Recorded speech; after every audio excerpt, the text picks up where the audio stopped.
తాకట్లో ఉన్న బంగారాన్ని విడిపించి ఆ రోజున మార్కెట్ ధర కట్టి మిగిలిన డబ్బును మీకు అందిస్తుంది కొమ్మూరి గోల్డ్.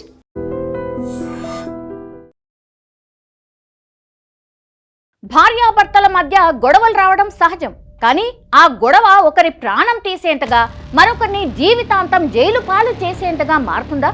ప్రేమించి పెళ్లి చేసుకున్నారు, 100 ఏళ్లు కలిసి ఉండాలని ప్రమాణం కూడా చేశారు. కానీ ఏడాది తిరగకుండానే ఆ సంసారంలో రక్తపాతం జరిగింది.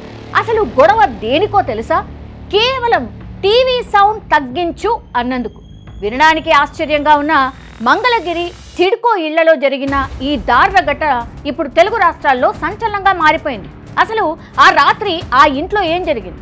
ఆ భార్య అంతలా ఎందుకు ఆవేశానికి లోనైంది? ఓసారి తెలుసుకునే ప్రయత్నం చేద్దాం.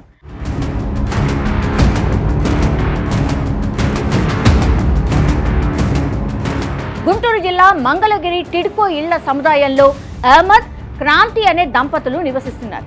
ఏడాది క్రితమే వీరు ప్రేమ వివాహం చేసుకున్నారు.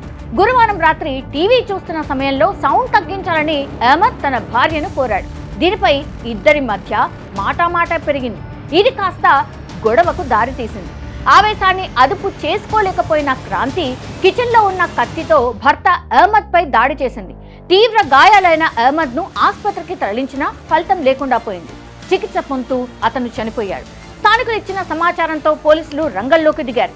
కేవలం క్షణికావేశమేనా, లేక ఈ హత్య వెనుక ఇతర కారణాలు ఏమైనా ఉన్నాయా అనే కోణంలో విచారణ చేపడుతున్నారు పోలీసులు.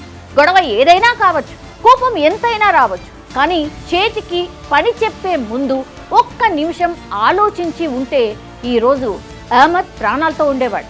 క్రాంతి జైలు పాలు అయ్యేది కాదు. క్షణికావేశం ఒకరి ప్రాణాన్ని బలి తీసుకుంటే మరొకరి జీవితాన్ని చీకటిమయం చేసేసింది. ఒకప్పుడు భార్యాభర్తల మధ్య గొడవ వస్తే 4 గోడల మధ్య సర్దుకుపోయేది. కానీ ఈ రోజు ఆ 4 గోడల మధ్య రక్తం ఏరులై పారుతోంది. కేవలం టీవీ సౌండ్ తగ్గించు అన్న చిన్న మాట ఒకరి ప్రాణం తీసి మరొకరిని హంతకురాల్ని చేస్తుందని ఎవరైనా ఊహిస్తారా? ప్రేమించి పెళ్లి చేసుకున్నారు, ఎన్నో కలలు కూడా కన్నారు. కానీ ఆవేశం ముందు ఆ ప్రేమ ఓడిపోయింది. క్షణికావేశంలో కత్తి పట్టిన ఆ చేతులు రేపు జైలు ఊచలు లెక్క పెడుతున్నప్పుడు పోయిన ప్రాణం తిరిగి వస్తుందా? మనం ఎంత టెక్నాలజీలో ఎదిగినా మనుషుల మధ్య ఓర్పు మాత్రం తగ్గిపోతోంది. ఒక్క క్షణం ఆవేశం 2 నిండు జీవితాలను రోడ్న పడేశాయి.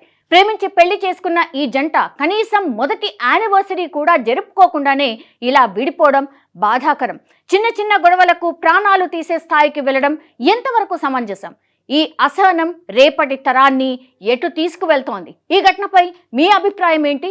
కామెంట్ రూపంలో తెలియజేయాల్సిందిగా రిక్వెస్ట్.